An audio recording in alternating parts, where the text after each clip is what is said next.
Galaxy Watch Phone.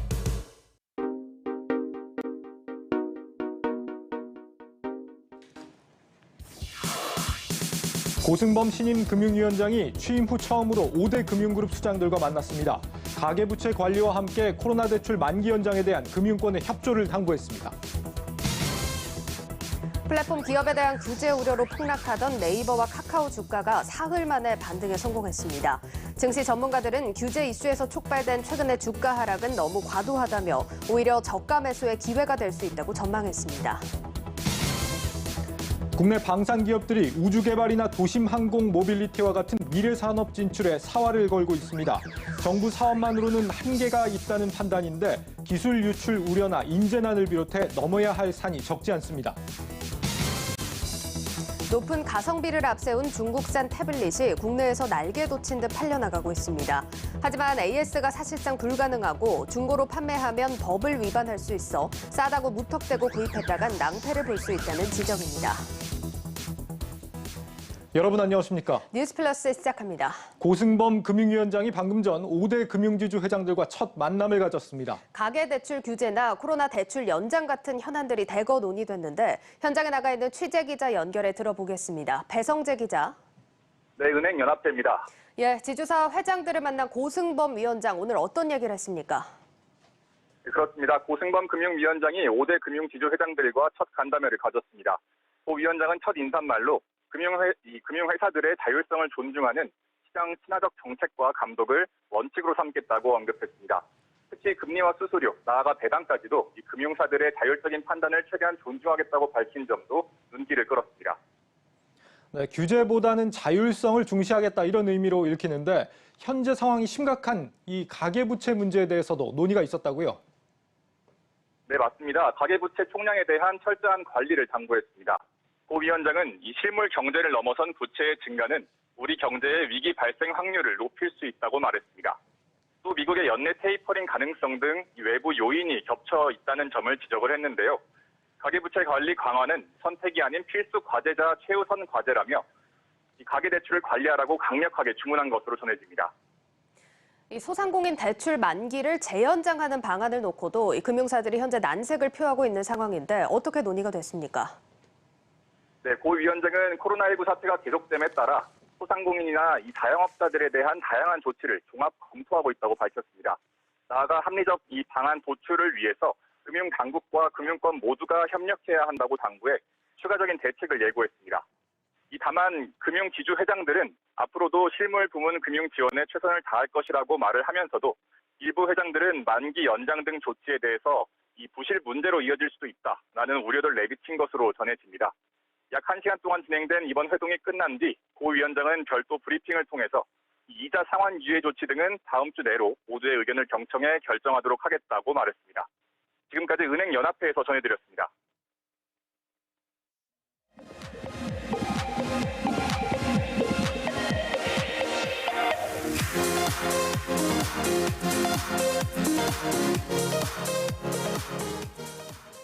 정부와 국회 네이버, 카카오 규제 조짐에 며칠 새 주가가 크게 출렁였습니다. 오늘 증시 전망대에서 이 소식 집중 분석해 보겠습니다. 일단 증시 전문가들은 최근 급락세가 너무 과도하다고 보고 있습니다. 정희영 기자가 보도합니다. 지난 8일과 9일 양일에 거쳐 19조 원에 달하는 시가총액이 증발한 네이버와 카카오. 이날 회복세를 보이긴 했지만 그간의 낙폭을 모두 만회하기는 역부족이었습니다. 최근 보였던 급락세의 원인은 정부와 국회의 플랫폼 기업을 향한 규제 움직임 때문으로 풀이됩니다. 금융당국은 지난 7일 온라인 금융 플랫폼의 서비스가 광고가 아닌 중개에 해당한다며 라이선스 획득 등 개선이 필요하다는 입장을 피력한 데 이어 지난 9일에도 규제에 예외는 없다는 입장을 강조했습니다. 국회에서는 카카오의 문어발식 사업 확장을 주제로 토론회를 연 것과 더불어 여당은 올해 국감의 핵심 안건으로 플랫폼 경제를 선정, 시장 지배력 남용에 대해 다루겠다고 선포하기도 했습니다. 증시 전문가들은 규제 이슈에서 촉발된 네이버와 카카오의 주가 하락폭은 너무 과도하다고 분석합니다. 플랫폼 규제 움직임은 국내뿐 아니라 미국과 유럽, 중국 등 전 세계적인 이슈인데다 국내의 경우 해외 사례보다는 규제 강도가 약하다는 겁니다. 미국 같은 경우는 기업의 플랫폼 기업의 신규 M&A를 제한하거나 아니면 기업 분할을 가능하게 하는 그런 법안이 지금 검토 중이고, 중국 같은 경우는 뭐 기업의 대규모의 뭐 보조금을 지급하게 한다라든지 아니면 비즈니스 자체를 금지시킨다든지 이런 부분에 강력한 규제가 나타나고 있는데 그런 거에 비해서 국내에서는 아직까지 그렇게 강력한 규제가 논의되고 있지는 않다이기 때문에 지금의 주가 하락은 과도하다라고 생각합니다. 또 금융당국발 규제와 관련해서 양사 모두 금융상품 거래 비중이 전체 거래액에서 차지하는 비중이 적은 만큼 영향은 제한적일 것이란 분석도 나옵니다. 아울러 양사 모두 금융상품 판매와 관련된 라이선스 보유 문제 역시 해결될 가능성이 높은 만큼 주가 하락은 과도하다는 설명입니다. 카카오페이는 카카오페이 증권 라이센스 그리고 보험은 직접 라이센스 취득을 통해서 해결 가능하다라고 생각하고요. 네이버 역시 미래에셋 금융그룹이랑 협업하에 소상공인 대출 등의 이제 금융 서비스를 제공하고 있기 때문에 충분히 시간이 걸릴지라도 해결해 나갈 수 있는 그런 이슈라고 보고 있고 지금의 주가 하락은 과도하게 빠졌다라고 판단하고 있습니다. 뿐만 아니라 금융당국의 발표가 큰 악재라기보다는 오히려 저가 매수 기회라는 전망도 나옵니다. 홍콩계 증권사 CLSA는 금융당국 발표가 오히려 향후 지침을 명확하게 해 점진적으로는 긍정적인 영향을 줄 것으로 보인다며 이번 급락은 전형적인 매수 기회라고 분석했습니다. 다만 대형 플랫폼 기업을 향한 규제가 단발성 이슈가 아닌 만큼 일시적으로 주가가 출렁일 수 있다는 우려도 나오는 상황. 구체적인 규제 방안에 관한 소식이 나오는 시점에서는 주가의 변동성이 높아질 수 있다는 점은 유의할 필요가 있다는 조언입니다. 한국경제TV 정희영입니다. 네, 이어서 증권부 지수희 기자와 함께 플랫폼 애널리스트들의 설문을 통해서 네이버와 카카오의 주가 향방 조금 더 자세하게 살펴보겠습니다. 지수희 기자 나와 있습니다. 예, 지 기자 앞서서 리포트를 저희가 확인을 해봤지만 주가 낙폭이 좀 과도하다 이런 평가가 지배적인 것 같습니다. 실제로 플랫폼 담당 애널리스트들은 어떻게 생각을 하고 있습니까? 네, 저희가 좀 설문조사를 좀 진행을 했는데요. 최근 네이버의 카카오 주가 하락에 대해서 대부분의 연구원들이 좀 과도하다라고 평가를 하고 있습니다. 예. 한국투자증권과 미래에셋증권, 또 신한금융투자, 현대차증권에서 모두 과도하다라고 평가를 하고 있고요. 그 이유는 앞서 보신 리포트에서처럼 중국이나 미국에 비해서 규제 강도가 좀 약하고 두 회사 모두 금융 부분이 차지하는 비중이 미비하기 때문입니다. 네이버, 카카오가 폭락했던 지난 사흘간의 수급을 좀 보시겠는데요. 외국인이 네이버의 경우 3천억 원을 팔아치웠고요. 예. 카카오는 6천억 원을 팔았습니다. 기관 매물도 좀 나오긴 했는데요. 기관에서는 그동안에 이제 그 주가가 많이 올랐기 때문에 그 차익 실현의 매물이 좀 나왔다라고 해석을 하고 있고요. 외국인 입장에서는 이 중국 시장이나 우리나라에서 비슷하게 플랫폼 규제가 좀 비슷하게 전개될 것이라는 전망에 영향을 미친 것으로 보입니다. 전문가의 이야기를 직접 들어보시겠습니다. 중국에서 단독점 규제 관련해서 좀 세게 맞았었잖아요, 플랫폼 업체들이. 그런 상황에서 우리나라도 좀 비슷한 움직임들을 가져간다는 게 아무래도 좀 부담으로 작용을 한 것 같아요. 투자 심리 면에서 외국인 투자자들 입장에서는. 이게 사실 이제 금융위에서 제기한 이슈다 보니까 사업을 영위하는 데 있어서 리스크가 좀 더 확대되고 있는 경향이 없지 않아 있어서. 예, 아무래도 규제가 엮여있는 이슈다 보니까 주가 낙폭과는 또 별개의 리스크가 작용할 수 있을 것 같은데요. 어떤 기준으로 사안을 바라보냐에 따라서 또 이에 대한 평가도 달라질 것 같습니다. 조금 더 분석 들어보시죠. 자, 일단 오늘만 보면 네이버와 카카오 좀 반등을 해주긴 했습니다만 이 규제 이슈가 좀 잠잠해져 가고 있다. 우리가 이렇게 긍정적으로 바라봐도 될런지는 미지수인 것 같습니다. 전문가들 의견 궁금하거든요. 네, 역시 그 질문도 했는데요. 대부분 이 이슈가 좀 단기적으로 끝나지는 않을 것이다라고 답변을 하고 있습니다. 4명의 그 애널리스트 가운데 3명이 단기적으로 끝나지 않고 좀 더 이어갈 것이다라고 생각을 하고 있는데요. 김현용 현대차증권 연구원의 이야기를 좀 들어보시겠습니다. 최근 카카오가 택시 호출료를 좀 인상을 하고 채팅창에 동영상 광고를 도입한다고 했는데요. 때문에 독과점 플랫폼 사업자들이 사업을 계속 확장을 하면서 규제를 해야 한다라는 목소리가 커지고 있습니다. 따라서 단기 소멸될 재료는 아니라고 판단을 하고 있고요.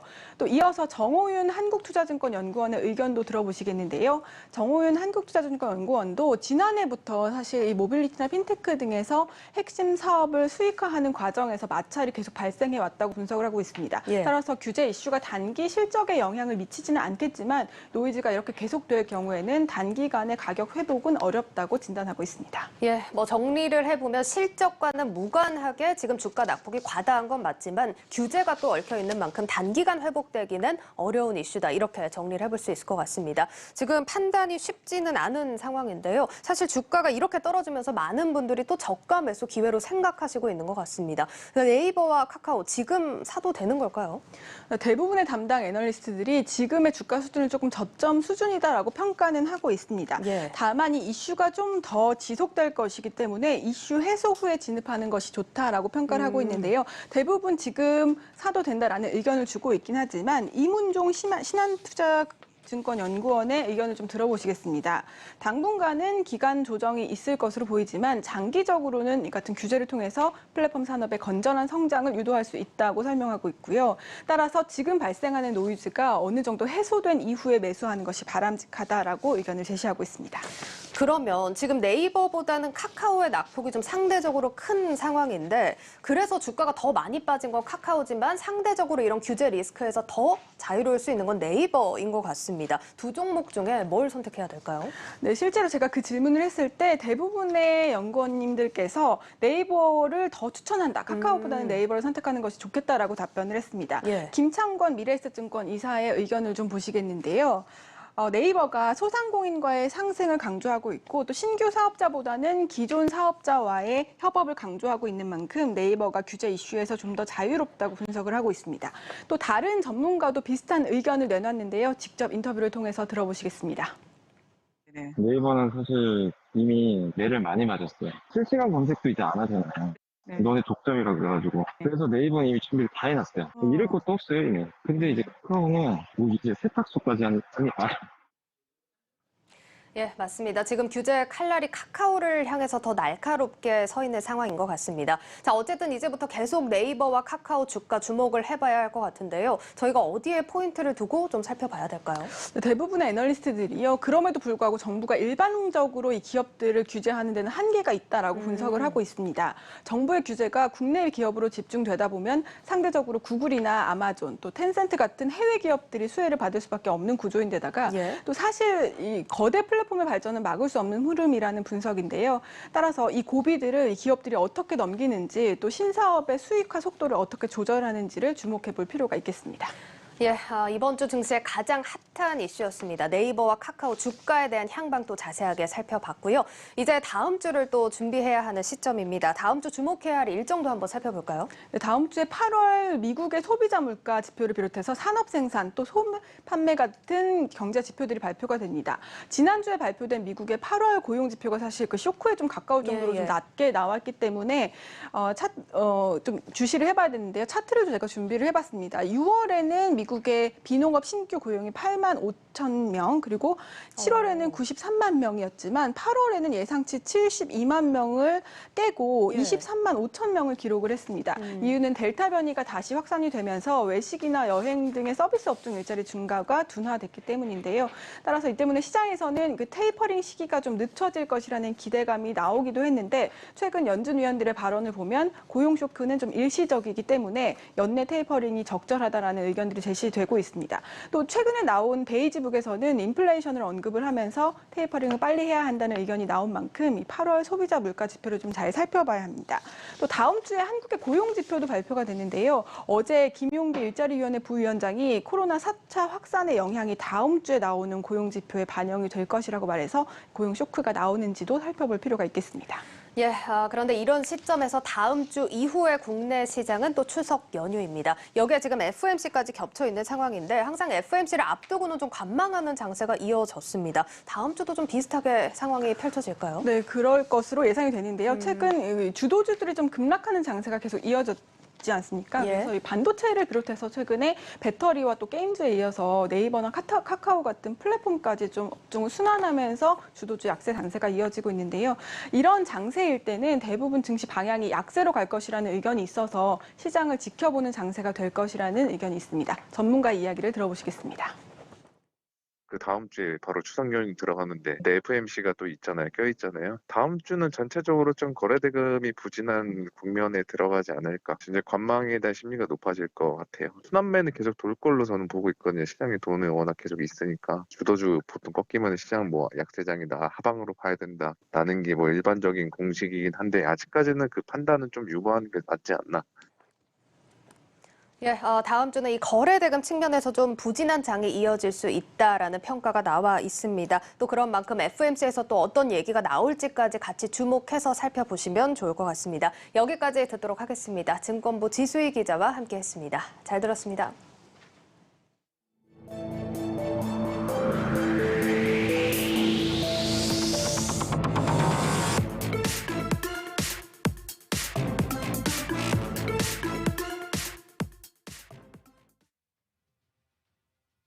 지금 보시는 이 차량은 한화디펜스가 개발한 미래형 궤도 장갑차 레드백입니다. 방호력을 획기적으로 높인 장갑차란 평가를 받고 있는 레드백은 현재 해외 수출을 앞두고 있습니다. 한화 시스템은 호주 육군이 발주한 장갑차 수주전에 뛰어들어 미국과 영국을 제치고 독일과 마지막 경쟁을 벌이고 있습니다. 최종 후보자로 선정되면 단숨에 5조 원에 달하는 수주 실적을 거둘 수 있습니다. 현대로템은 K2 흑표 전차의 인도 수출을 노리고 있습니다. 수주에 성공하면 규모만 최대 5조 원에 달할 것으로 예상됩니다. 방산기업 하면 가장 먼저 이런 탱크와 같은 무기를 떠올리실 텐데요. 하지만 방산기업은 최근 기존 무기 사업에 더해 신사업 진출에 열을 올리고 있습니다. 도심항공 모빌리티 UAM부터 블록체인 인공지능에 이르기까지 방산기업 맞나 싶을 정도로 새로운 사업들을 전면에 내세우고 있습니다. LIG 넥스원이 개발한 근력 보조 로봇 렉소 2.5를 착용하면 사람이 들기 어려운 무거운 무기나 짐을 쉽게 나를 수 있어 군뿐만 아니라 민간 산업체에서도 적극적인 러브콜을 받고 있습니다. LIG 넥스원은 또 수소 연료 전지를 활용한 수송용 드론 개발에도 나서고 있습니다. 이 드론은 탑재 중량이 200kg에 달하기 때문에 안전성이 담보되면 인력 수송도 가능할 전망입니다. 현대로템도 지난 2010년부터 일찌감치 국방 분야뿐 아니라 산업용, 의료용 등의 민간 분야에서도 활용될 수 있는 웨어러블 로봇을 만들고 상용화에 들어갔습니다. 이처럼 방산기업이 민간 부문으로 영역을 확대하는 건 정부 사업만으로는 한계가 있다고 보기 때문입니다. 기본적으로 방위사업체들은 국방부에서 잡는 정부 예산을 할당받아서 이렇게 사업을 영위하기 때문에 굉장히 안정적인 성장과 수익성을 가져올 수 있다는 장점이 있지만 반대로 정부 예산을 넘어서는 초과 성장을 하는데 어려움이 있습니다. 많은 방산업체들이 민수사업을 통해서 초과 성장에 대한 좀 꿈들을 갖고 계십니다. 최근에는 우주산업이나 도심항공 모빌리티, UAM과 같은 미래 산업에도 적극적으로 진출하며 새로운 먹거리 창출에도 사활을 걸고 있습니다. 한국경제TV 신재근입니다. 첨단 기술로 새로운 영역에 도전하는 방산업계 소식, 산업부 송민아 기자와 함께 짚어보겠습니다. 송 기자, 이 남성들의 마음을 뜨겁게 달구는 방산업계 소식으로 오늘은 준비를 해왔습니다. 방산기업들이 진출한다는 이 UAM, 쉽게 말하면 이제 날아다니는 자동차 같은 거 아닙니까? 네, 그런 개념을 보시면 되겠습니다. 네. 여기에다가 지금 우주 산업까지 노린다라고 하는데 경쟁력이 좀 있다고 보는 모양입니다. 맞습니다. 우주항공 산업이나 이런 도시명 항공 모빌리티죠. 이 UAM과 같은 이 미래 기술은 일단은 일반 기업 수준에서는 좀 접근하기가 어려운 그런 기술들을 많이 담고 있습니다.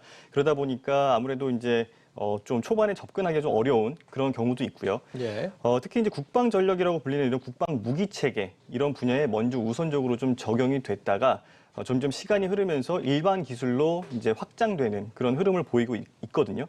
그러다 보니까 이제 항공우주 산업 그리고 또 UAM 이런 것들도 마찬가지로 초반에는 국방 전력으로 우선적으로 좀 적용이 됐다가 이제 상용화 단계를 이제 그런 기술들을 민수 영역에 접목하는 그런 개념이다라고 이해를 하시면 좋을 것 같습니다. 예.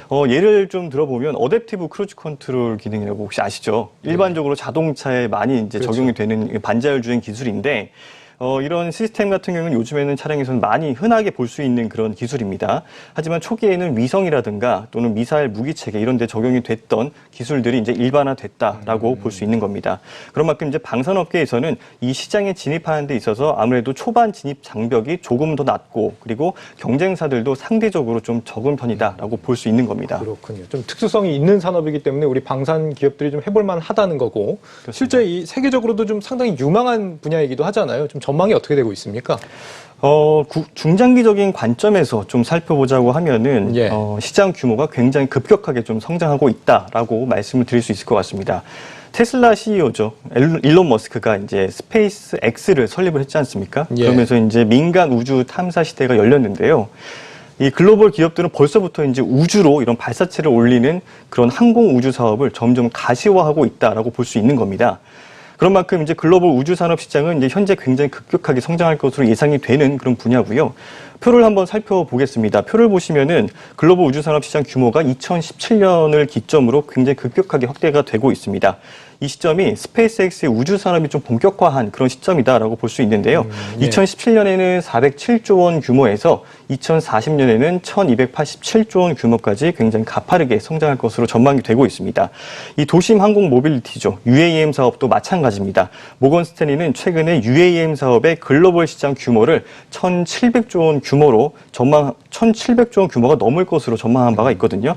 국내 방산 이런 업계가 이 시장을 조금 더 주목하는 그런 이유가 되겠습니다. 그렇다면 좀 구체적으로 한번 살펴보겠습니다. 대표적으로 지금 한화가 이 시장에 뛰어들고 있잖아요. 맞습니다. 예.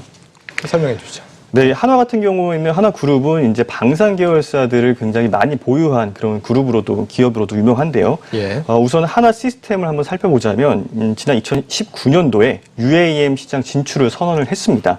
지난해 2월부터는 미국 오버에어사와 함께 이 에어 모빌리티 기체인 버터플라이를 공동으로 개발하고 있는데요. 한화 시스템은 이제 최종적으로는 2024년까지 기체 개발을 다 마친다라는 계획을 내놨고요.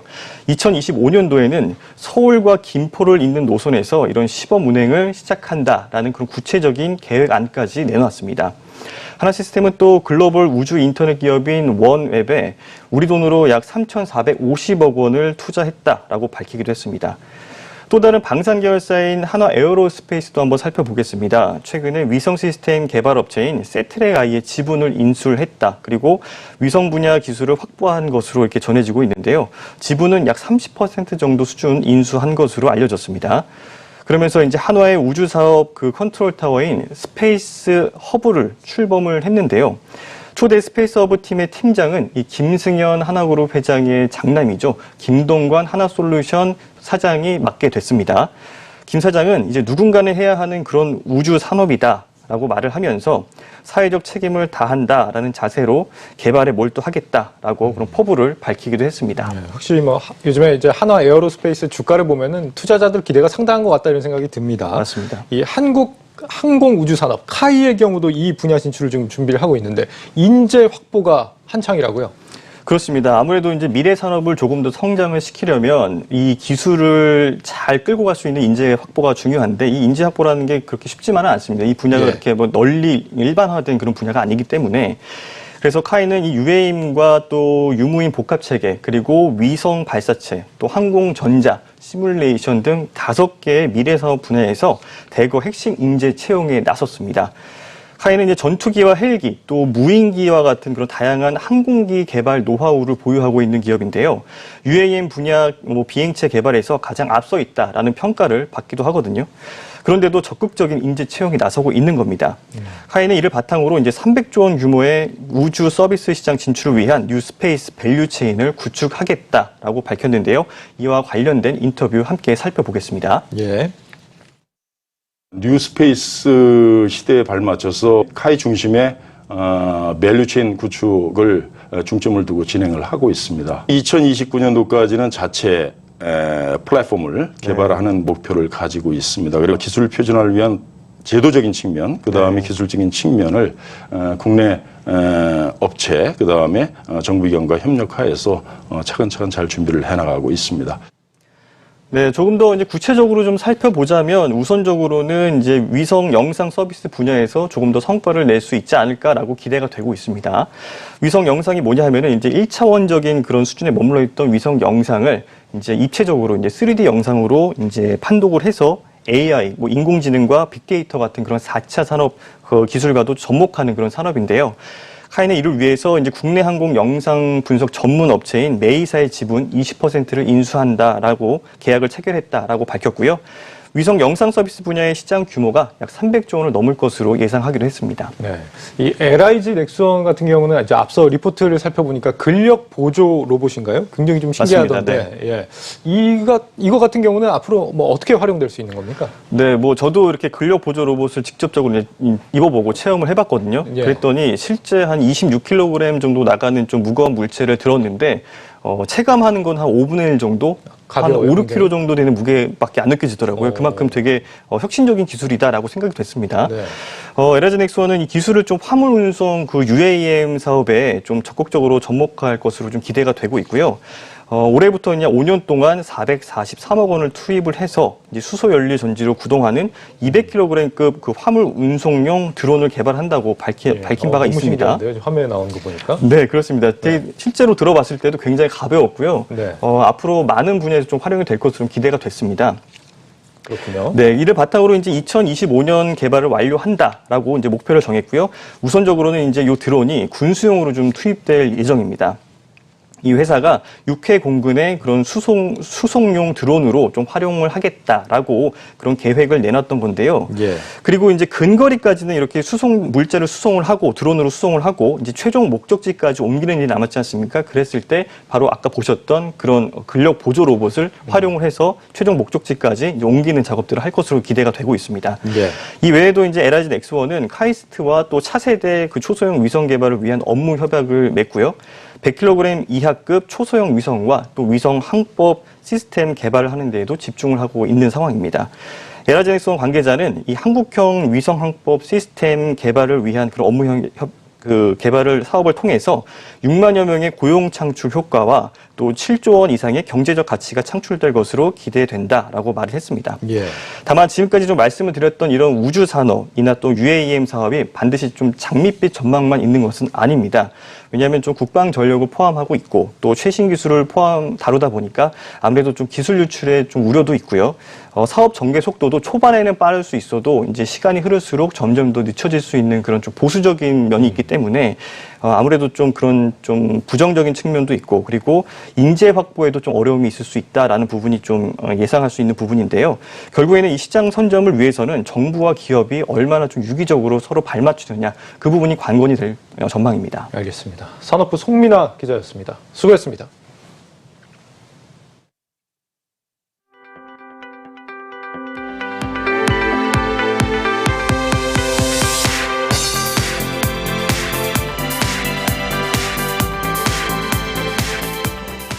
해외 직구로 10만 원대 초반에 살 수 있는 한 중국산 태블릿이 주문 폭주 사태를 겪고 있습니다.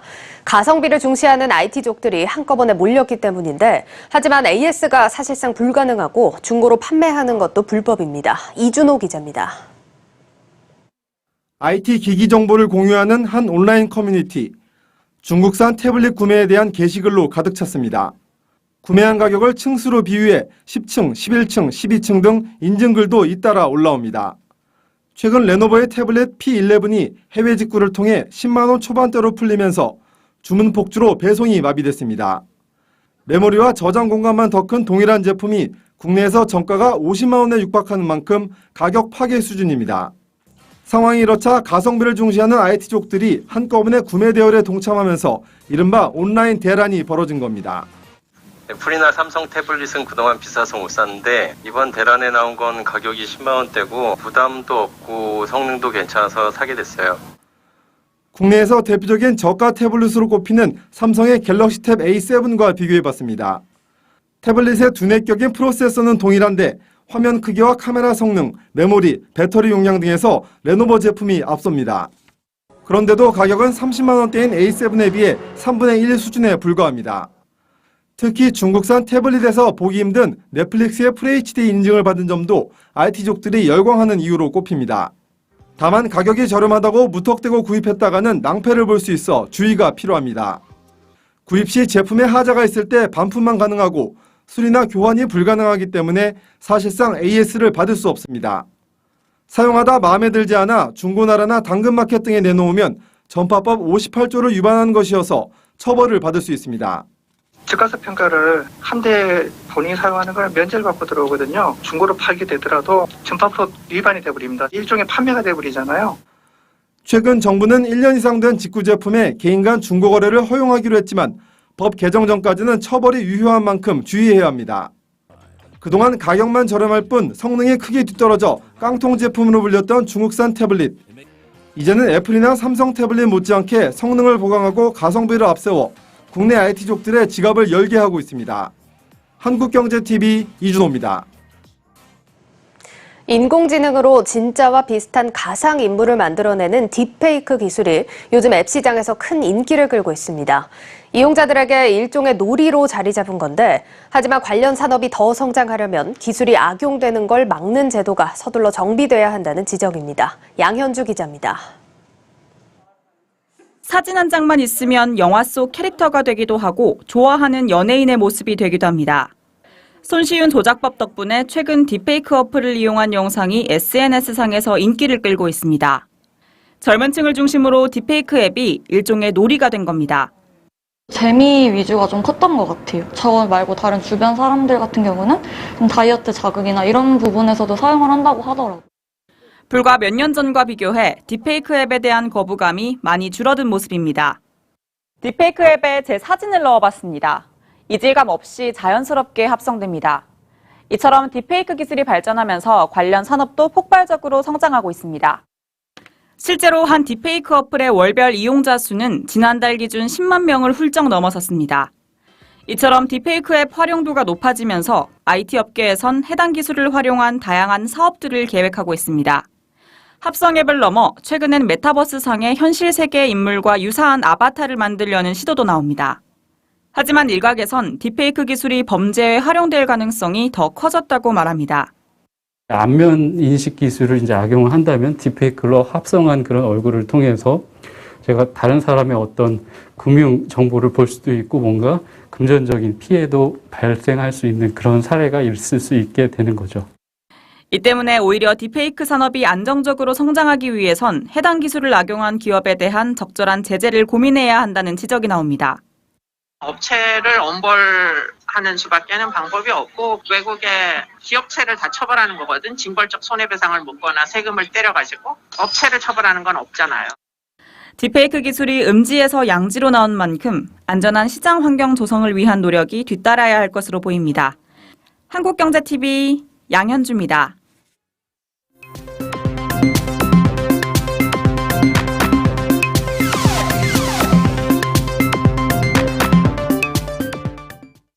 책임을 지시고 용퇴하시는 것이 어떻게 생각하세요? 현재 시점에서 저희가 부적절한 처사를 했다는 것은 제가 깊이 인식을 하고 반성을 합니다. 어제 국회에서 열린 산업통상자원 중소벤처기업위원회 전체 회의 모습입니다. 대선 캠프에 제공할 공약을 발굴하라. 지난달 31일 내부회의에서 이 같은 지시를 한 사실이 드러난 박진규 산업통상자원부 1차관. 여야 가리지 않고 질타를 받아서 진담을 뺐습니다. 앞서 그제는 문재인 대통령이 매우 부적절하다며 강하게 질책을 했고, 어젠 구윤철 국무조정실장이 차관 회의를 소집해서 신중한 처신을 주문했습니다. 대선을 앞두고 정부 부처들의 이 같은 움직임은 그동안에도 반복이 돼 왔는데 최근엔 도가 지나치다는 지적이 나오고 있습니다. 오늘 경제 뷰포인트에서는 관련 내용 짚어보겠습니다. 세종시 조현석 기자 연결이 되어 있습니다. 조 기자, 박 차관이 국회에서 물러나라는 요구를 받았습니다. 여기에 대해서 박 차관 뭐라고 답을 했습니까? 네, 반성한다면서도 앞으로 논란이 없도록 자숙하고 심기일전에서 정책에 매진하겠다 이렇게 밝혔습니다. 스스로 물러날 뜻은 없다고 얘기한 셈입니다. 이번 논란의 발단이 박 차관이 내부 회의에서 한 발언 때문이었던 거죠? 네, 내년도 정책 아젠다를 발굴하는 회의였다고 하는데요. 이 자리에서 박 차관이 후보가 확정되기 전에 여러 경로로 넣어야 한다. 대선 캠프가 완성된 뒤에 우리 의견을 내면 늦는다. 이렇게 말하면서 직원들에게 공약 발굴을 지시했다는 겁니다. 예, 선거에 엄정하게 중립을 지켜야 할 공직자로서 굉장히 부적절한 태도로 보입니다. 특히 대선을 앞두고 있으니까 더 민감하게 반응할 수밖에 없는데 앞서 저희가 봤던 국회 영상에서 이 박 차관이 말했던 현재 시점이라는 것도 이것을 의식한 것으로 보입니다. 네, 대선을 앞두고 각 정부 부처들이 수건 사업을 공약에 반영하거나 정부 조직 개편에서 유리한 고지를 차지하려고 하는 물밑 작업은 늘 있어 왔는데요. 이번엔 산업부의 도를 넘는 행태가 드러난 겁니다. 정치인에게 줄을 대려는 듯한 이런 부적절한 행동의 이면엔 산업부의 위기감도 자리 잡고 있다는 해석이 반가 안팎에서 나오고 있습니다. 예, 사실 산업부 같은 경우는 이번 정부 들어서 에너지 담당 차관 자리가 신설이 되면서 부처의 위상이 좀 높아진 것 아니었습니까? 네, 산업부는 정권 교체기마다 늘 조직 개편설이 제기됐지만 말씀하신 대로 이번 정부 들어선 몸집이 커졌습니다. 그런데 더불어민주당의 유력 대선 주자인 이재명 경기지사와 이낙연 전 대표가 기후 에너지부 신설을 언급하면서 에너지 기능이 환경부로 이관될 가능성이 제기되고 있습니다. 또 통상 기능이 다시 외교부로 넘어갈 수 있다 이런 관측도 나오는 상황입니다. 새 정부의 조직 개편 상황에 따라서 부처의 위상과 권한이 최악의 경우 3분의 1로 위축될 가능성이 커지면서 촉각을 곤두세우고 있다는 겁니다. 예, 그렇지만 이게 산업부에서만 이렇게 드러났을 뿐이지 다른 부처들 사정도 되게 비슷할 것 같은데 좀 어떻습니까? 네, 정도 차이만 있을 뿐이지 차기 정부에서 있을 수 있는 조직 개편에서 그에 대비한 각 부처마다의 준비 작업이 이제 시작이 됐습니다. 행안부와 농식품부, 산림청 등이 조직 개편과 관련한 수천만 원짜리 연구 용역을 발주하면서 새 정부 조직 개편에 대응할 준비에 나섰고요. 이번 정부에서 재정 정책을 둘러싼 갈등으로 기재부의 나라냐 이런 지적을 받기도 했던 기획재정부도 예산 기능이 떨어져 나갈 수 있다는 분석에 예의주시하는 모습입니다. 이 밖에 통일부, 여성가족부도 야권에서 통폐합 얘기가 나오면서 민감하게 반응하는 분위기입니다. 예, 그렇군요. 이런 상황에서 대통령이 또 경고 메시지로 기강 잡기에 나서면서 관과 분위기가 뒤숭숭할 것 같은데 어떻습니까? 네, 국무조정실 어제 선거 중립 위반 또 공직기강 회의에 대한 감찰활동 강화를 지시했습니다. 이에 따라서 대선을 앞두고 나타나던 정부 부처들의 물밑 작업은 당분간 주춤할 가능성이 있어 보입니다. 실제 모 부처의 경우도 산업부처럼 정책 아젠다를 취합하려다가 대통령의 경고 이후에 이를 일단 보류했다 이런 얘기도 나오고 있거든요. 하지만 아시다시피 기강 잡기가 최근 여러 차례 반복됐지만 잡음은 계속되고 있습니다. 공정거래위원회 국장의 낯설 폭행이나 법무부 차관의 우산 의전 논란이 대표적인데요. 정권발로 갈수록 공직사회의 기강회의가 더 두드러질 수 있다 이런 우려가 커지고 있습니다. 예, 다음으로는 최근 논란이 되고 있는 지방교육재정교부금의 제도 개편에 대해서 재정당국이 공식 요구를 했다고 하는데요. 관련 내용도 짧게 짚어보도록 하겠습니다. 예, 조 기자 먼저 내용을 듣기 전에 지방교육재정교부금이 무엇인지부터 좀 설명해 주시죠. 네, 초중등 교육 재원으로 쓰기 위해서 중앙정부가 각 시도교육청에 주는 돈입니다. 1959년에 초등교육이 의무화하면서 함께 시행됐는데 현재는 시도교육청 예산의 70%가 이 같은 교부금에 의존하고 있습니다. 예, 지금 1959년이면 어림잡아서 50년 이상 지속이 돼 왔던 건데 재정당국이 왜 제도 개선을 주장하고 있습니까? 네, 현재 법에 따라서 내국세의 20.79%를 시도교육청 예산으로 자동 배정하게 돼 있습니다. 내국세가 늘면 예산도 늘어나는 구조인데요. 문제는 저출산으로 학생 수가 해마다 감소하는데 관련 예산은 꾸준히 늘고 있다는 데 있습니다. 실제 2017년 846만 명이었던 학령 인구가 내년엔 744만 명까지 줄 것으로 통계청이 보고 있는데 5년간 12% 줄 거라는 얘기입니다. 그런데도 같은 기간 교부금은 1.5배 늘어서 내년엔 64조 원 역대 최대 규모가 됩니다. 돈이 많으니까 교육청이 학생들에게 1인당 10만 원에서 15만 원의 재난지원금 주면서 현금살포 논란도 일었습니다. 예, 인구 구조 변화에 대응을 해서 제도 전반을 재설계하자 이렇게 주장을 하고 있는 건데 제도를 고친다면 어떤 방식이 될까요? 네, 내국세에 연동하는 방식을 아예 바꾸거나 연동하는 비율을 좀 조정하는 방안 등이 먼저 검토될 걸로 보입니다. 알겠습니다. 일단 숫자를 조정하는 것이라 말은 쉽지만 여러 이해관계가 얽혀 있고 특히 그동안 예산을 받아오던 시도교육청의 반대도 만만치 않을 것 같은데 어떻습니까? 네, 교육부는 반대 입장 분명히 하고 있습니다. 학생 수가 줄어드는 건 맞지만 그렇다고 해서 지출이 즉각 줄어드는 건 아니다. 이런 논리입니다. 신도시 개발로 새로운 학교 수요가 늘고 있고 비교과 교사 확충 요구도 커지고 있다는 겁니다. 따라서 단순히 학생 수가 감소한다고 지방 교육 재정을 축소해야 한다는 주장은 적절하지 않다고 맞서고 있습니다. 네, 재정 당국이 제도 개편을 공식적으로 요구하고 나섰지만 교육부의 반대 등 넘어야 할 산이 아직은 많은 상황인 것 같습니다. 세종시 주재 조현석 기자와 함께했습니다. 오늘 말씀 고맙습니다.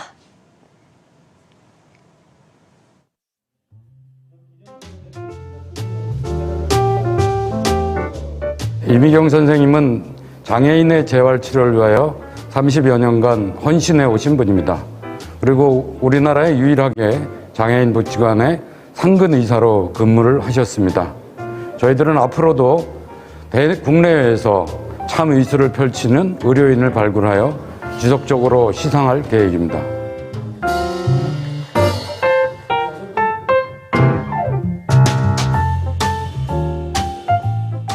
명목상의 수상자는 저 있지만 실제로는 장애인들의 전인 재활을 위해 몸바쳐 일하고 있는 저희 시립 서울 장애인 종합복지관의 전 직원들에게 주시는 상이라고 생각하며 온 힘을 다해 살아가고 있는 모든 장애인들과 그 가족분들에게 격려와 지지를 담아서 주시는 상이라고 생각합니다.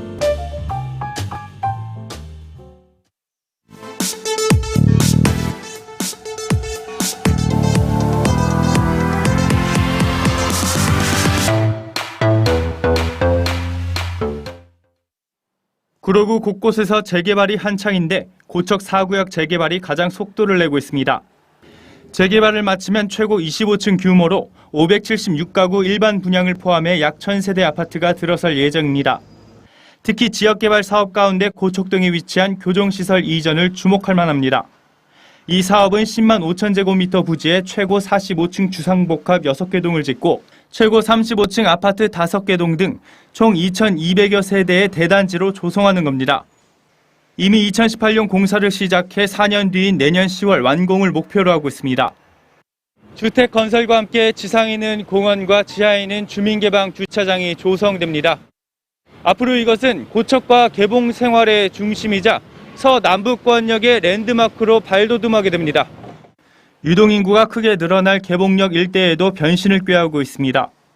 구로구는 개봉역 지구 단위 계획을 통해 도로와 가로망을 넓혀 통행축을 확보하고 다양한 민간 개발을 유도해 주변 상권을 활성화시킨다는 계획입니다.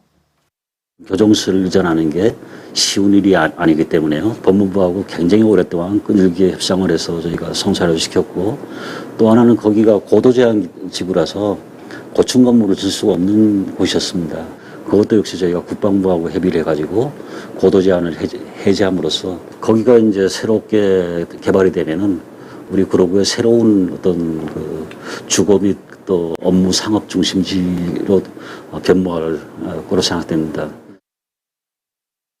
서울의 변화를 자치구별로 전해드리는 구석구석 서울. 오늘은 이 구로구 소식입니다. 김 기자, 최근 1년 사이에 서울에서 이 집값이 가장 많이 오른 곳 중에 하나가 구로구라고요? 네, 맞습니다. 19.8% 정도 올랐는데요.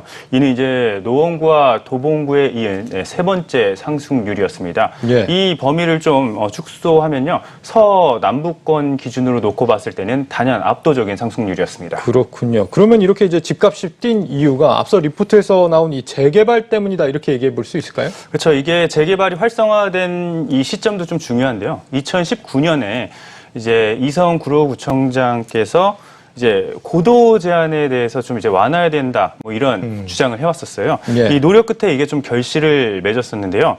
이제 기존에는 82m였는데 165m까지 용적률이 확대가 된 겁니다. 예. 그러면서 이제 건물을 최대 43층까지 올릴 수 있게 된 건데요. 고척동 재개발 사업을 시작으로 인근 시세도 부쩍 높아진 상황입니다. 서울 같은 아파트의 경우에는 이제 34평 기준으로 실거래가가 8억 원에 이제 형성이 됐습니다. 이제 7월이었는데요. 올해만 1억 원 이상 올랐고요. 현재 호가는 11억 원 수준입니다. 여기에 한유 아파트도 최근 6억 9천만 원의 실거래가가 형성됐는데 호가 역시 지금 9억 원까지 오른 상태입니다. 사실 이 구로구에는 주거단지도 많지만 굉장히 좀 기업들이 많은 곳으로 또 유명합니다. 맞습니다. 그래서 앞으로 이제 재개발까지 진행이 된다 그러면 유동인구는 더 많아질 수밖에 없겠는데 교통망이 개선되는 게 거기가 지금 있습니까? 일단은 제가 취재에 갔을 때도 마찬가지로 역시나 좀 도로 체증이 심했습니다. 네. 그런데 이제 구로구도 이를 인지하고 적극적인 노력 끝에 전철 노선이 생기게 될 전망이에요. 예. 이제 국토부는 지난 4월이었죠. 제4차 국가철도망 구축 계획에서 신구로선을 새롭게 포함시켰기 때문입니다. 신구로선은 3기 신도시와 밀접한 경기 시흥에서 목동을 잇는 전철입니다. 이 전철은 경기 시흥 대하역에서 그리고 온수역, 궁동, 개봉, 고척, 그리고 서울 목동까지 이어집니다. 이제 온수역은 이제 구로구 내 이제 기존에 있는 역이죠. 네. 175선이 있고요. 또 개봉역은 1호선이 있는 상황이죠. 이런 가운데 이제 노선이 한 개씩 추가가 되는 겁니다. 개통 시 시흥에서 목동까지 45분에서 15분으로 단축되면서 30분가량 이 시간을 좀 단축시킬 수 있는 거죠. 예. 현재 이제 구체적인 일정은 나오지 않은 상황입니다. 일단 교통 수요 분배로 도로 위 정체가 해소될 전망이고요. 구로구는 현재 이처럼 개발 호재가 있는 가운데서 IT 사업을 통해서 스마트 시티를 만든다는 구상도 하고 있습니다. 구로구 도심 한복판 영상이 대형 스크린을 통해 한눈에 보입니다. 빗물 펌프장과 교량, 터널 등 건축물 상태 정보를 제공해 사전에 문제를 예방할 수 있습니다. 구 관제센터는 건물 노후도까지 실시간으로 확인하고 있습니다. 구 전역에 설치된 공공 와이파이망과 사물 인터넷 기반 시설은 노후 건물 붕괴 예방은 물론 각종 사고와 범죄로부터 주요 컨트롤 타워 역할을 톡톡히 하고 있습니다. 전국 최초로 지금 저희가만 유일하게 하고 있는데요. 위험시설물 관리. 옛날에 사고가 많이 났잖아요. 작년에도 있었고 재작년에도 있었고 유치원이 붕괴한다든지 상가가 무너진다든지 저희는 이런 노후 위험시설물 한 110군데에다가 저희가 개발한 센서를 부착했습니다. 이 센서는 건물의 기울기와 진동과 균열을 365일 24시간 측정을 하고 있습니다. 그 측정된 자료가 실시간으로 저희 사무실로 정보가 계속 들어오고 있고요. 구로 가산 디지털 단지 등 산업단지가 밀집한 구로구. 국토부가 주관한 스마트 챌린지 솔루션 확대 사업 대상지로 선정되는 등 4차 산업 기술 집약 도시로 탈바꿈하고 있습니다. 구로구는 어린이 보호구역엔 노면 경고 표시와 음성 안내로 충돌 사고를 예방하는 스마트 교통안전 시스템을 구축할 예정입니다. 각종 규제로 비행 범위에 제약이 있던 자율항행 드론이 범죄에 취약한 사각지대를 주야간 순찰하며 범죄를 사전에 막습니다. 또 1인 가구 증가에 따라 사회 문제로 불거지고 있는 독거노인 고독사를 해소하기 위해 독거노인의 안심 서비스도 도입됩니다. 구로구는 2025년까지 스마트 시티를 완성한다는 계획입니다. 구로구 안에는 디지털 산업단지가 있기 때문에 그걸 배경으로 해가지고 굉장히 활발하게 이제 스마트 시티 사업을 하고 있습니다. 대표적인 거는요, 스마트 케어 사업들, 그러니까 혼자 사시는 어르신들 고독사를 예방하는 그런 여러 가지 시스템을 갖추고 있는데요. 집안에 계신 분들 각종 센서를 설치해가지고 하루에 몇 시간 이상 냉장고 문이 안 열렸다. 현관문도 열린 적이 없다. 화장실 문이 열린 적이 없다. 이런 거를 자동적으로 감지해가지고 위험 경보를 울리고 그 집에 찾아가도록 하는 이제 그런 시스템이 구축되어 있고 또 아이들도 이제 학원이나 어린이집에 갔다가 집으로 돌아오지 않는 아이들이 지금 어디에 있는지 우리가 알려주는 그런 케어 사업도 역시 IoT 사물 인터넷을 통해서 지금 하고 있고요. 현재 구로구는 관내에 약 4천여 대의 CCTV를 설치해서 도내에서 이제 도시 관제 시스템을 구축했습니다. 지난 2011년에 700대에 불과한 CCTV 규모를 약 6배가량 늘린 겁니다. 지난해 고도화 사업에 대한 계획도 수립해서 노후시설 개선에도 노력을 기울였는데요. 구비 5억 2천만 원, 그리고 국비 1억 원을 들여서 지난해 관련 사업을 모두 마쳤습니다. 네, 네, 스마트 시티로 거듭나는 구로구 소식 들어봤습니다. 부동산부 김원규 기자였습니다. 수고했습니다. 감사합니다.